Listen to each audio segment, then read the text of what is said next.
if you haven't, people walk by them, those vegan burnt ends, man. The vegan burnt, even if you're not vegan, they're incredible. Yeah. Are we on? Is this going to, I hope someday I watch this back and the beginning of my Star Tours panel is vegan burnt ends from Four Rivers. It's great.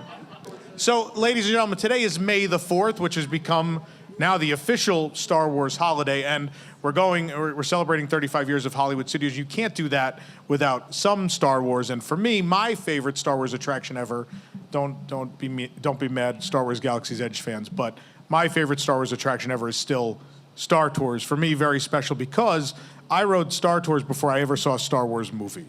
And it was because I enjoyed Star Tours. My father took me, we're gonna date this panel a bit. My father took me to Blockbuster Video. But not to rent, probably not the wisest economic decision to buy new VHS cassettes from Blockbuster. I think they were marked up a bit. But my father nonetheless took me there and we bought the trilogy box set with the Leonard Maltin introductions, and that was it for me, and a lifelong Star Wars fan from there. So Star Tours is my beginning. I don't know if anyone else has that experience, but that's my introduction to Star Wars. So I'm honored to be here with those of you who brought Star Tours to life. Both the original and the latest version, Star Tours: The Adventures Continue. But apparently, before Star Tours, Chris, there was something else envisioned. It's actually true. 1985, when you started and I was coming back, the same day. I came back, I restarted, third time. But and I immediately went into some work on various things, and we had an attraction which was called Star Wars Hyperspace Injector. You actually remember that? Mm-hmm. Oh my God! See, I'm not the only one. I'm not crazy. I'm not making this up.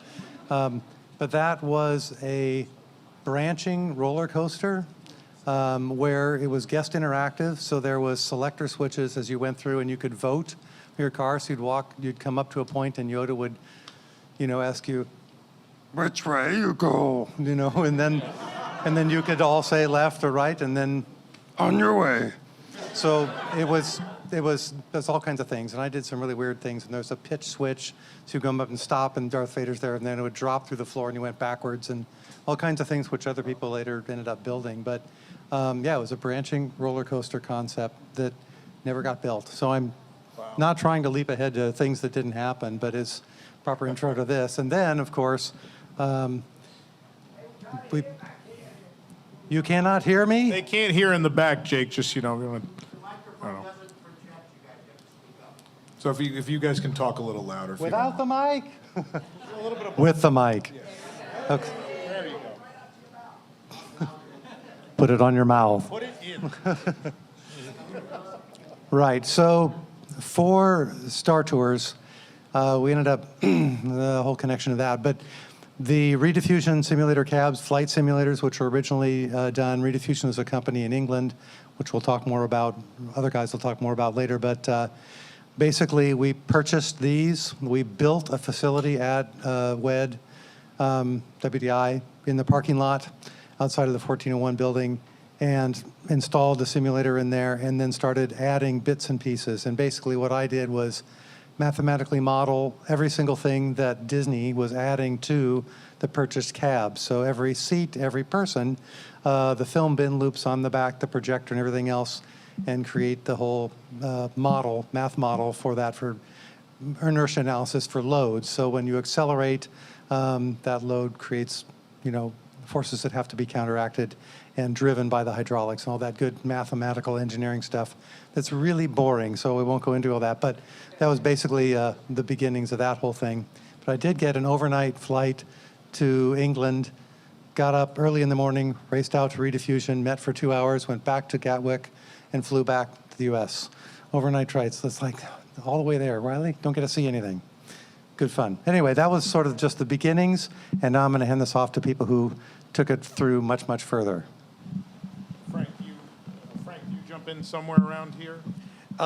So my thesis in grad school was motion simulators. In my case, it was a driving simulator. And when I interviewed at Imagineering, they were just putting in the simulator that Chris was talking about. And I thought, oh, well, I know how to do that. I can help you with that. And it took me 6 months to get hired, but I finally did get hired. And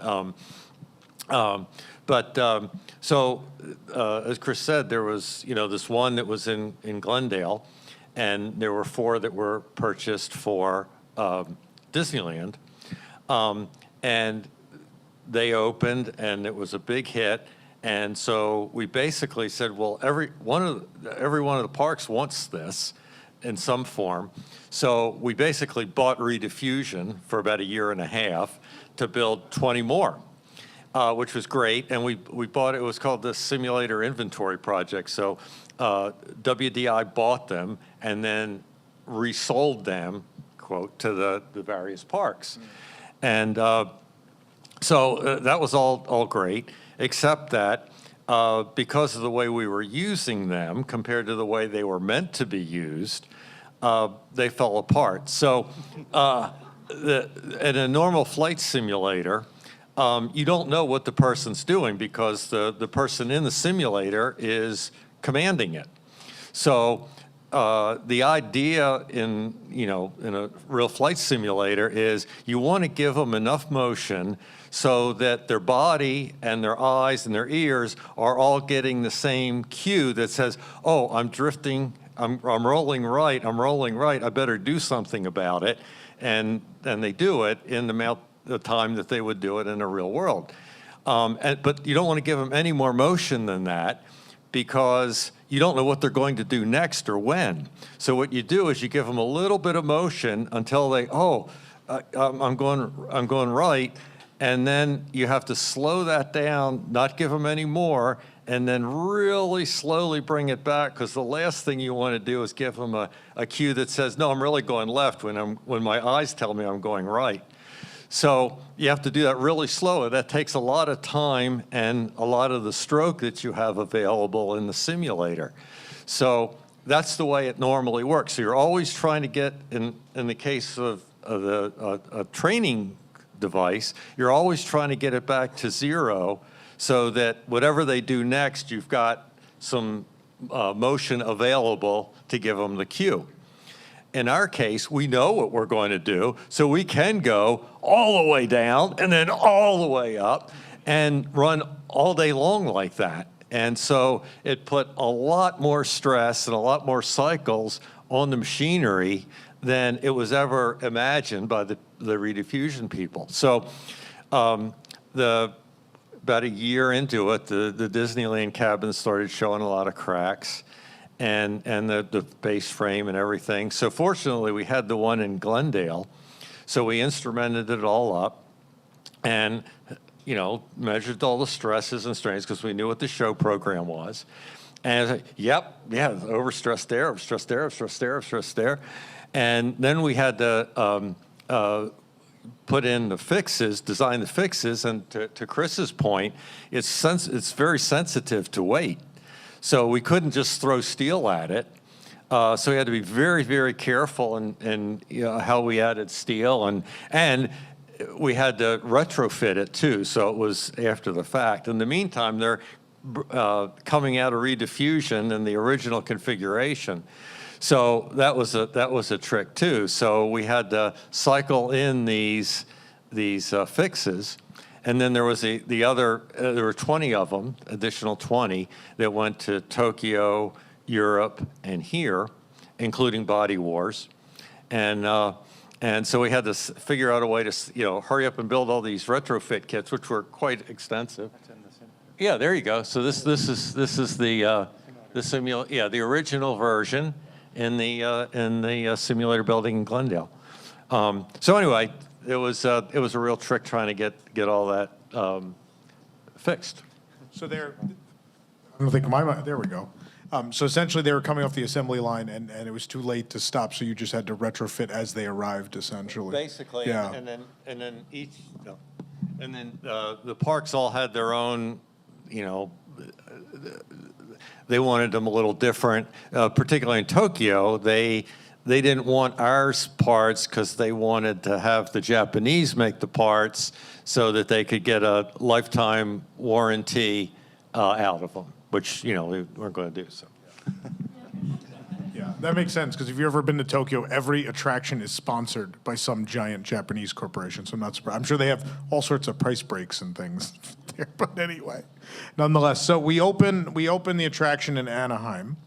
It's a huge success, and we're moving, and of course, how early into the MGM project is it thrown in? Like it's before opening. So essentially phase 2 is in motion before opening, and you're constructing phase 2 while finishing the park. Yeah, I don't remember exactly the schedule, but excuse me, when Bob was talking about how we realized before the park was even halfway done, it was going to be a bigger deal than we had originally imagined. So we were looking around for other opportunities, and Star Tours was the big thing going to Disneyland. So we said, that seems like that'll be a quick thing to be able to do. The challenge there was how to figure out how to thematically fit it into the studio park. It wasn't in Tomorrowland in Florida. So that was, and Paul could talk more about that, and Brock for sure, but that was probably the biggest challenge. We knew what the show was going to be, and so the exterior, the pre-show, and getting up to the start of the story was the difference. So let's turn to Paul. So every attraction in the studio tour was about the filmmaking, the process of, or the celebration of filmmaking or making television. And we didn't want to do that for Star Tours. We wanted to get you right into the adventure, the immersion of it.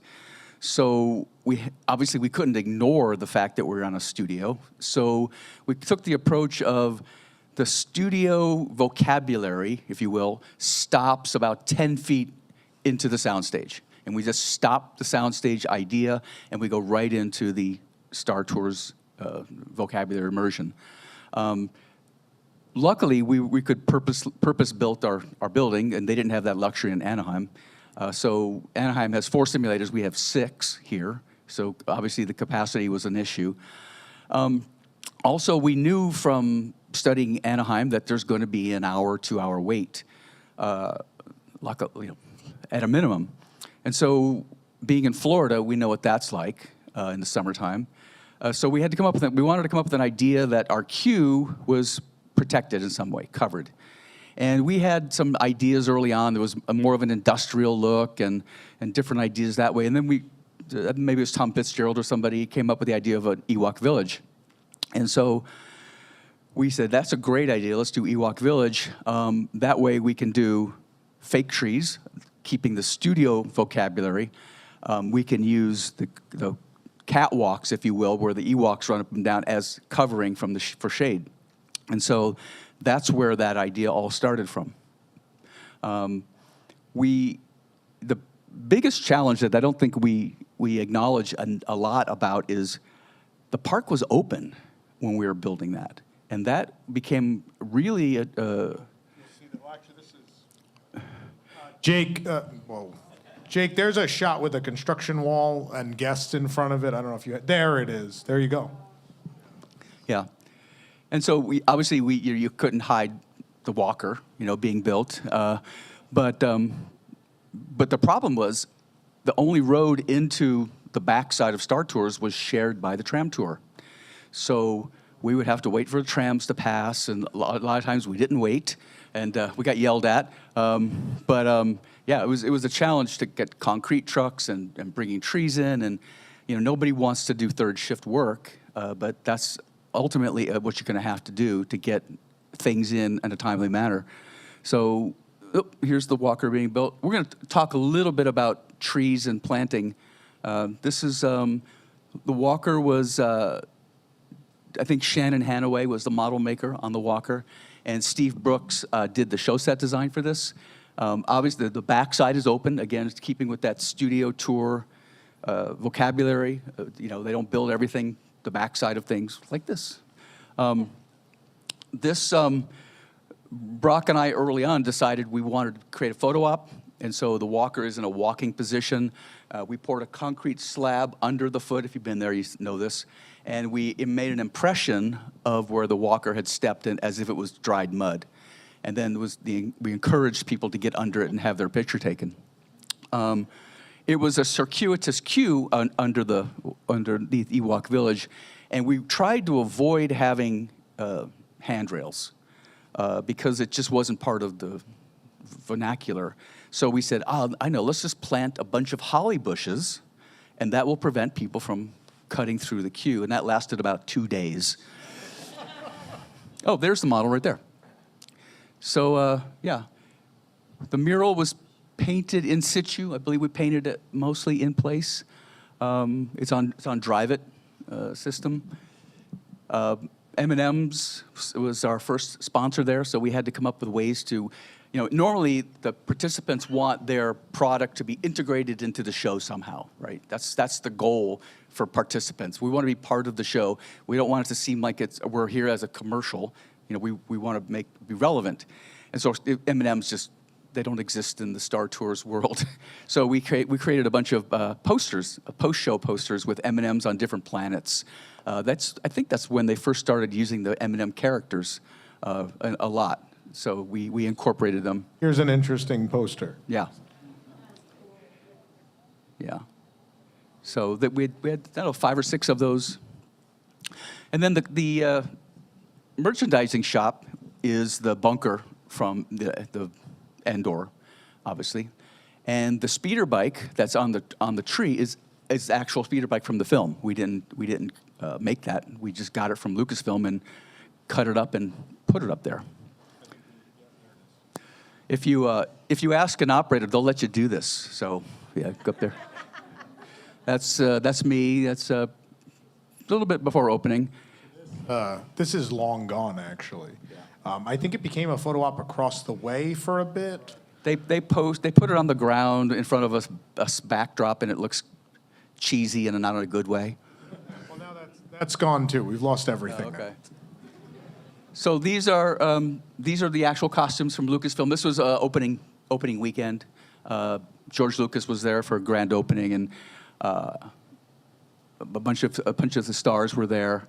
We actually got all of the fighter pilots' costumes sent to us, and they did a big production number with everybody's dressed as pilots. And then, of course, one afternoon the costumes disappeared, and we all took our team pictures of wearing the costumes. So okay, there's Shannon Hanaway, the model maker. That's me, obviously, and that's I remember his name. He was operations support. Every attraction that we do, or did at least then, had an operations team member on. We incorporated operations into our team. There's nothing worse than designing something and then operations comes in and redesigns it for you because they'll never do it as good as you want it to. So if you bring them in, then early on, before the design is done, they can tell you, no, we need to have spaces for 24 strollers, or we need to have, the queue needs to be wide enough for mobility guests, or whatever those real, true operations things are. We want to be part of the solution for those things, and we'd rather not have you do that after we leave. So obviously it happens all the time because you can't predict the future, but as much as we can, we'd like to have operations be part of the team. As much as we joke about it, we're not going to have this place designed by operators or maintenance people. Having them there it really is beneficial. Where did all these pictures come from? From you. that one. Oh no? No, I don't think so. That's me, but I don't. Maybe I did. That looks awfully staged. But yeah, so these are installation, obviously. The show itself is 95% exact copy from Disneyland. We have some changes. The inside queue is a little different because we had a different size building. Our droid room is a little bit bigger. Obviously, the load and unload corridors are longer because we had 6 entrances. Speaking of the droid room, most of the stuff in that droid room came from Lucasfilm. We said, hey, do you have any props and stuff we could put in the droid room? And 2 or 3 tri-walls of stuff showed up, just junk. And we populated it, including the original chess table from the Millennium Falcon. And at some point, someone said, we're going to take that back. But it was in the show for, I would say, almost a year. And then when we needed more stuff, who here remembers Skycraft Surplus? we go to Skycraft Surplus in a pickup truck and say that. And we just loaded it all up with used electronic equipment. Everything else is pretty much the same. It's just really the sizing and the way things were laid out was the same, but the content of the show was exactly the same. And Kathy's going to talk a little bit about how she came and destroyed it and changed it all. Let's not knock the overlays that actually turned out good. Really good. Yeah, no, we're still loving Star Tours, but yeah. Anyway, it really was a fun project, and it was the first project that I show produced, as I mentioned earlier. And it was just, having experienced people like Brock and Gordon Hoops, and we had, Bechtel was still on the job, Don Sandy, I think, was the architect.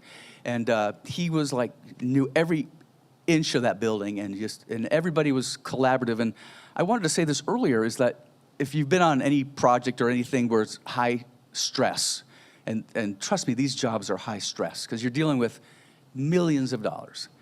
And sometimes you're on projects and people get passionate about things and they argue and they yell, and I don't remember one time on any part of this project, audio video theater, Great Movie Ride, Star Tours, Muppets, Rock and Roller Coaster, anything, where anybody ever raised their voice or had a disagreement that was confrontational.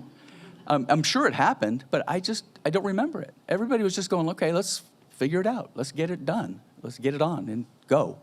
So anyway, you want to talk about the changeover? Well, let's Brock. Let's talk about Brock's involvement. Oh yeah. Oh yes, Brock, and then we'll talk a little bit more about Ewok Village when. Yeah, and I want to ask you about the store too, because you had the indoor vendors. Well, I after we opened the original park, most everybody that had come from California relocated back. I was asked to stay on I got to stay an extra summer in Orlando, Florida. That was I really wanted that. But no, I was asked to stay on and help with the final installation of the show sets that were actually part of the architecture. And then, of course, the Ewok Village out front. Paul and I worked very hard on that. And, he's pretty much covered most of the stuff that we had there. I was disappointed to hear that the land speeder was no longer part of it, but I guess there was some reason for that, which I still don't know what it is. There's a bathroom there now with 3 stalls. Oh, okay. Attached to the old bathroom with more stalls, but they don't go through to each other. Oh, okay. So the Ewoks needed more restroom facilities. I understand now. They did. It's their size, yeah. Okay. So let me finish my thought on Ewok Village. Obviously, we have the fake trees, which are supposed to look like redwoods, which they do. We also we wanted to have real planting in there, and they don't have palm trees on Endor apparently. So we had to find a way to plant some real Northern California trees, redwoods and other trees like that. And that was a difficult thing. So we talked with our landscaping group here, and we figured out that if we pulled up almost the entire ground surrounding every tree and replaced all the soil with soil that the redwoods would thrive in, that's what we did. So all of the soil was pulled up, new soil was brought in, and then we started planting the trees. The catwalk itself is made. We wanted to have wood, and we wanted it not to get moldy or deteriorate. And so luckily, cypress, which grows here in Florida, is the perfect wood.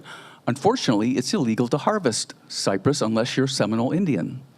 So we contacted Seminole Indians, and they happened to have a sawmill, and Brock and I would go down to the reservation where the mill was, and they would cut cypress for us. And so we brought all the cypress up, and so that's all cypress up there from Seminole Indians. And a bingo parlor is up there too. The couple of things about the catwalk that you don't know, but let's make one thing. When we air conditioned the building, the air that's used essentially has to be taken out of the building. It has to be dumped. And we said, well, why don't we use a plenum into the catwalk? And so the air that comes out of the building is not perfectly cool, but it's a little bit better. And so the catwalk is actually a plenum that cold air is coming down of. And it's not wasting energy because the air is just being dumped anyway. It's just how do we direct it towards the guests. So that's what we did. The biggest, actually, one of the biggest challenge of that whole project was getting those darn torches to stay lit. We had igniters, and we brought in all these experts, and no one could ever keep the torches lit. I think they fixed it now, or maybe they put in lights. I don't know, but that was an ongoing problem of getting those torches to stay lit. I think they've been on and off since day. Yeah, I think every once in a while someone tries. Yeah. Yeah. I think that became somebody's career for a couple of years. I remember George had somebody assigned to that. That's basically all they did for a couple of years, figure out those torches. Yeah. The same guy that tried to figure out how to fix the Busby Berkeley fountain in the Great Movie Ride. And I think that was the end of their career. It was either suicide or quit, so they quit. But I digress. Well, that's a good transition. But real quick, I want to talk about the store is not there. The original store was Endor Vendors, which was the bunker. I don't really remember the interior. Do you remember anything of substance there? It was the same Dexion panels. It was the vocabulary of the first part, because we didn't really see the bunker in the film, so there really wasn't a reference for us. The exterior was the reference. I just remember a lot of Pirelli flooring, gray Pirelli flooring, and Dexion panels with blue light behind it. Yeah, I remember the marquee was really cool. It was all found parts from junkyards and things. That was Yeah. really, really cool marquee. And Treba Graphics and I did that, and we won an award for that sign. Oh, wow. Yeah. Deservedly. That's fantastic. Yeah, I'm going to take a little bit of credit, but that was really a lot of Ann Treba's going to find the parts and making the letters. She did a great job on that. That's so cool. The only thing I remember is that the window at the exit. There was a window as you went down the ramp, and I vaguely remember as a kid, maybe there was a Darth Vader mannequin in the window, something like, I don't know. Oh, yeah. that's right. At the end. Yeah, right? That window as you go down the ramp into the ramp. store. Turn, Yeah, I vaguely, I don't know. Does anyone else remember that? Yes. Okay, people do. I'm not crazy. Maybe I am, but did you rip that out? It was not there when I got there. Well, let's transition. If we want to, or do you have more? One Okay. thing about the Endor Vendors, we turned it over to merchandising, and I showed up one day, and they had all these T-shirts and hats and stuff, and they had taken this logo and made it like pink and yellow, and it was like, I just like panicked, and they said, well, those colors sell better, and I was like, but those aren't the colors. And I remember writing a letter, a note to Marty saying, and taking a picture, Marty, what they've done. And he said, don't worry about it. They'll deal with it. It was like, I don't know why I panicked about something like that, but it was just like, that's wrong. Well, that's not the first time, by the way, they've made a mistake. Remember the Villains shop? Everybody remember Villains? Villains in Vogue at Studios, yeah. When they opened up, they had 101 Dalmatians shirts, and Dalmatians was spelled wrong. So see, folks, it's been going on forever. Everyone's like, oh, the Eisner years were better. No, it was all the same. It was spelled like Illuminations instead of, IAN. Yeah. It was ION. Yeah. That's Nancy LaRue, who you'll see in our memoriam thing later today. She's one of our angel Imagineers. She is the one that caught that. She's happened to be on a business trip to Florida. She had nothing to do with that, but she said, this T-shirt's spelled wrong. And the face of the merchandise people was, get those 85 boxes out of here now. Those merchandise people were lucky that social media did not exist, because this community destroys the poor merchandising people now. I think like 2 months later, there's an entire village in Costa Rica wearing those T-shirts. That and the losing Super Bowl team, right? They had ball, yeah. Right, exactly. Well, I know. understand the Patriot shirts, but Dalmatians?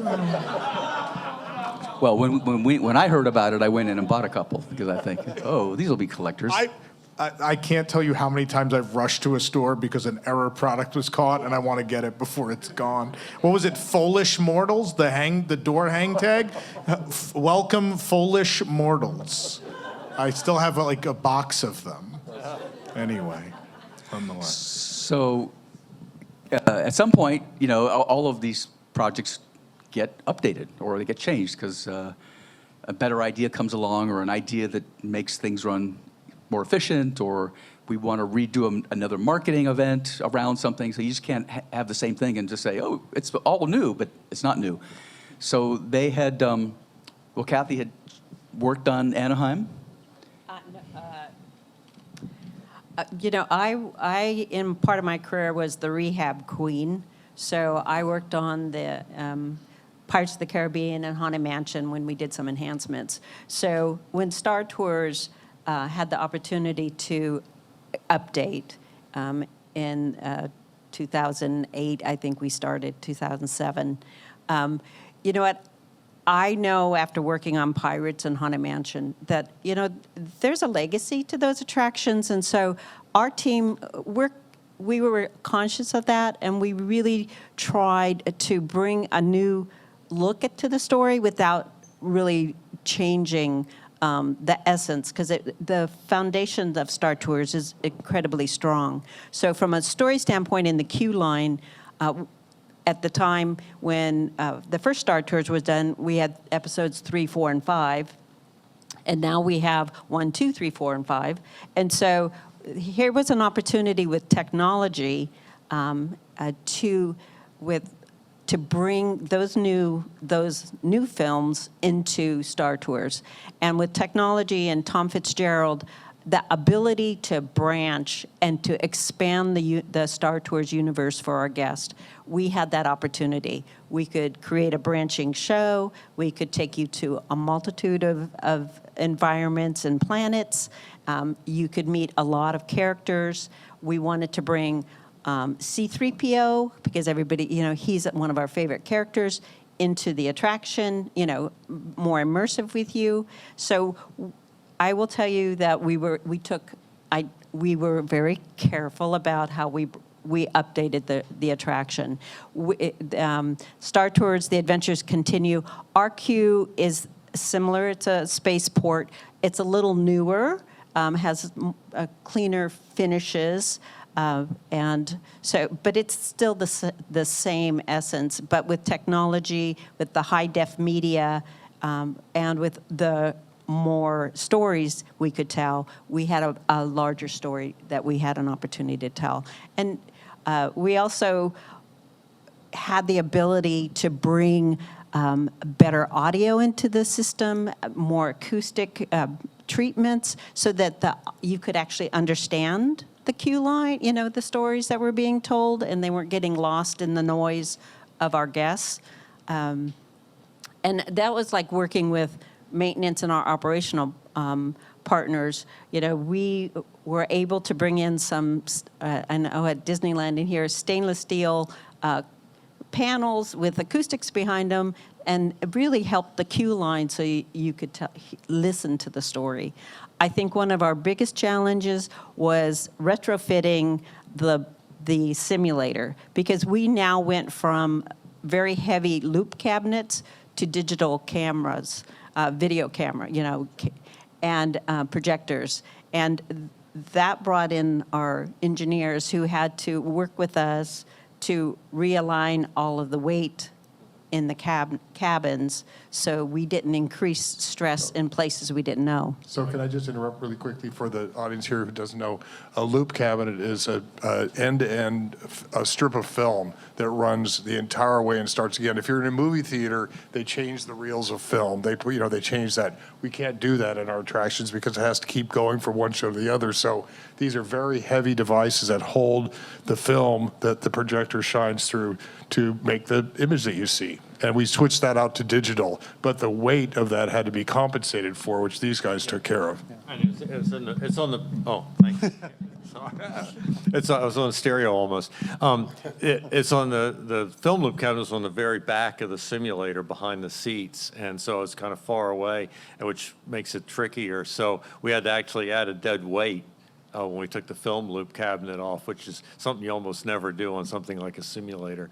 But we had to keep the center of gravity in the right place, which is, you know, all the calculations that Chris had done by hand initially. We had to redo.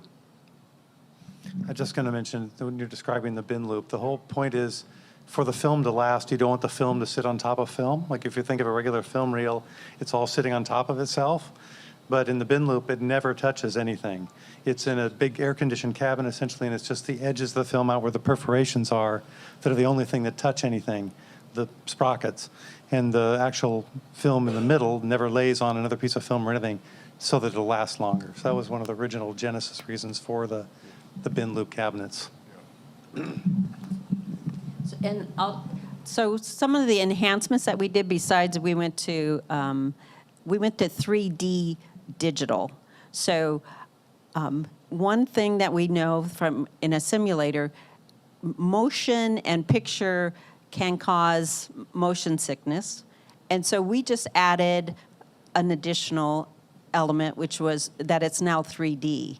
And so we actually hired a consultant, and we called him the vomitologist.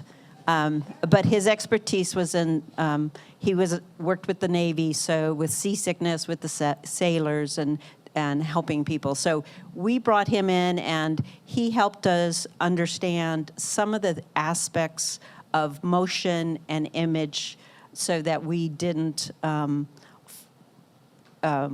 get people sick quickly in our attraction. So we had some fun working with him. He did definitely help us and made sure that he steered us away from the things that we would have made it uncomfortable for a lot of guests. Looking at you, Body Wars. All of That's those things were done. that's the lessons learned from Body Wars. Body Exactly. Wars. We have that anniversary coming up. Yes.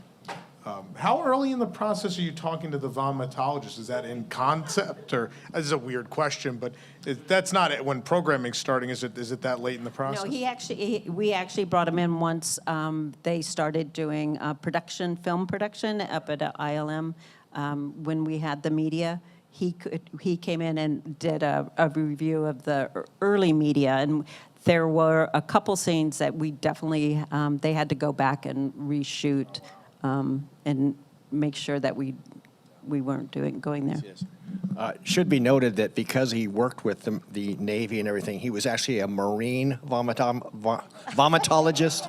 So that's just something that I didn't want to label him wrong.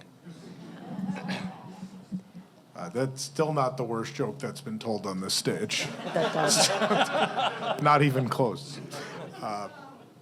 So I know it was talked about the original Star Tours. The plan was always to update it over time. That was talked about in press releases and such very early on. So were there, I assume, over the years, there were concepts and ideas that just sat there. Did any of that just get dug up for this project? Were there ideas? But the minute it was like, oh, we're finally gonna go about update Star Tours, was there stuff already laying around in a drawer, or no, we started from scratch? Well, there was always the idea that obviously, you can't branch if it's a film, right? But the idea was, well, okay, if you have 6 simulators, maybe you go to there's 3 different places you could go to. So it would be like going to, 3 different gates at the airport. And you could have one that was very aggressive, and maybe one that was real mild, and maybe one that's in the middle. But we always thought about that, but of course, there's extra money, and no, you don't get anything back for it. One the vomitologist would have hated. Yeah. It would have been one of those. But no, there was nothing. We started from scratch at that point. Yeah, I think with the opportunity with the new technology and with the completion of the Star Tours movies, that we now had what we thought were all of the elements. And we know now that since I opened in we opened in 2011, we did add BB-8 and now I can't remember. Well, there's so much. There's been so many. So now. that was, I worked on that one, and when we added BB-8, we actually, when they did the original segments, we had probably 30 different Easter eggs that we had available to us. But we never incorporated them into the programming of the show. So when BB-8 was added, and we had the whole team there, we did add all the Easter eggs that were available. And I will tell you that how we did the test and adjust, every single representative from the team, the audio team, the programming team, the lighting team, we were all in a cabin, and we would ride the cabin through 12 different segments that would give us each the completion of all the elements. So we would sit in a cabin and ride 12 shows in a row. And we had to do that for every cabin, because each cabin is its own ride. So we did it 6 times. We rode 12 shows in a row. It was fun. It was fun. For those, what's funny about the Easter eggs, I remember new Star Tours opened, and someone just says to me, like, oh, there's one where Jar Jar Binks gets hit by the Star Speeder. And we're riding it and riding around. I'm like, I still haven't seen this thing. And eventually we're like, I don't think it's real. And then the Force Awakens update, that was a very pleasant surprise. Like, and it hit it, and I go, wow, that was real. It just wasn't on for us yet. But yeah, those, and the pink cans, and there's a whole bunch of them, yeah. You know, there was one Easter egg that we had in from beginning, and I don't think I've ever seen any comment about it. The Death Star actually shows up in the main show, in the pre-show, the big screen, when they're looking at the camera outside of the station. Yeah, it comes in and then it goes. I have not noted. Now, they're going to hate us at the line on Monday because we're just going to all stand there and block the queue now, Kathy. Is there anything else we should know about the new Star Tours? I was going to say, I can't remember exactly when it happened, but we also had to integrate M&M's left, and then we got the Energizer Bunny. Yeah, and that was another one that with Energizer. That was another one that was interesting. How do you? I mean, candy's one thing, but stuffed bunnies is a whole other thing to try to figure out. So we did it, as you saw, but we had the animated. I think it's actually where Darth Vader used to be in that same glassed-in cabinet was the Energizer Bunny sort of beaming in and beaming out. Do you remember that? And we also had the same posters like M&M. So that was something that part of my team worked on. Yeah, you see the Energizer logo there on the poster outside the attraction. And this is a completely, it's relevant because of the Energizer Bunny, but that's one of the things working with participant services and our corporate partners to figure out how to, that's really some of the greatest challenges of my career. Say, take this weird thing like the Energizer Bunny, now how do you fit that in the world of Star Wars, or how do you fit, all of our parks? But it's fun because it's a real challenge. Yeah. My favorite thing is not only did they have M&Ms and Energizer, then later there were headphones. So I think Star Tours has had the 3 weirdest unrelated sponsors. Yeah. It's impossible to place that stuff inside their universe, so it has to be kind of separate. One thing with the picture of the walker, I remembered that the original scope was the head moved and the guns fired and it lit up, and obviously, so a lot of that got descoped, and the head will never move, I'm sure, but maybe the guns. The guns are back. The guns are back, yeah. Yeah, they are, which was a very nice thing to see lately. Yeah, it's very recent, in fact. But yeah, so any other thoughts on Star Tours? Are we going to run short? This is just segueing into something else, but Star Wars, when it was Star Tours was being built, and that was still we knew that was going to be great, but we needed more, and that was sort of the beginning of thinking about sort of cutting off the tram tour, making it quite as long, opening up New York Street for a walking area, and then that became the gateway to what would then become Muppet Vision 3D, Sci-Fi Dawn, and Commissary Street. So start really putting that in that corner. We knew that wasn't going to be a dead end. We had to go beyond that. And it was a little awkward to figure out how to do it, but that's really was the beginning of the opening the floodgates to add capacity as quickly as possible. And is that because we have the story break there? I don't know if people remember these, but there were guard booths. There were these fake guard booths. Right. There was one between Chinese Theater and the Superstar Television Theater, and then another by Backlot Express. And so then Star Tours was the only thing beyond that for a little bit. Our not super strong, a little bit weak, but story idea of how to say you're leaving one world, one land, if you will, and going to the other land. There's the backlot land and then the Hollywood that never was land, if you know, that kind of thing. So that was just sort of a nod, so we could feel a little bit better about why are we walking from this area that's supposed to be Hollywood of the 1920s and 30s into a backlot thing that's very contemporary. So that was, you know, I don't know if anybody got it, but you noticed it.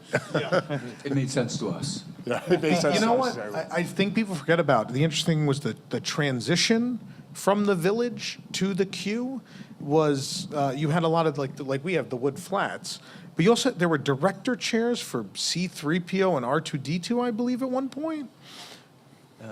Creative entertainment, probably, that wasn't there for us on opening Okay. day, yeah. Well, that's good to know.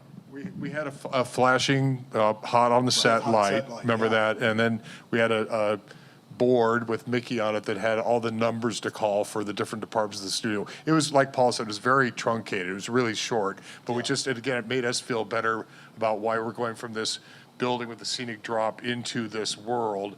Just a little sort of, you know, almost like a little, you know, tunnel. You're on the set, yeah. You're on the set. And it just, again, if somebody says, well, that doesn't make sense. Well, because you went through the soundstage door and you saw the flashing light, and now you're in the movie, so. So what was the thought with the Adventures Continue? We took away, we left the Endor Village, but we took away that transition. Was that just to be in line with Disneyland? Was that a conscious decision? I have no independent recollection that we took away that transition. I mean, it was all of Did it? 3 feet of wood wall. Yeah. I think it was really that from what I said before, it made us feel better about, okay, now in our logic head, story, it made sense to that. But after we said that, nobody really cares. They, you know, they're just. No, I think people always scratch their heads at the director chairs. Like I think it was. I think it was felt a little overthought, if I have to Yeah. admit. You know, that because once the Ewok Village is a set, you go through that set, and now you're in the world of Star Wars. You're already in the movie, so Yeah. I don't think it was necessary. Okay. It was kind of like you went there for no reason and then back again. Yeah, So- I get that. All right, well, thank you all very much.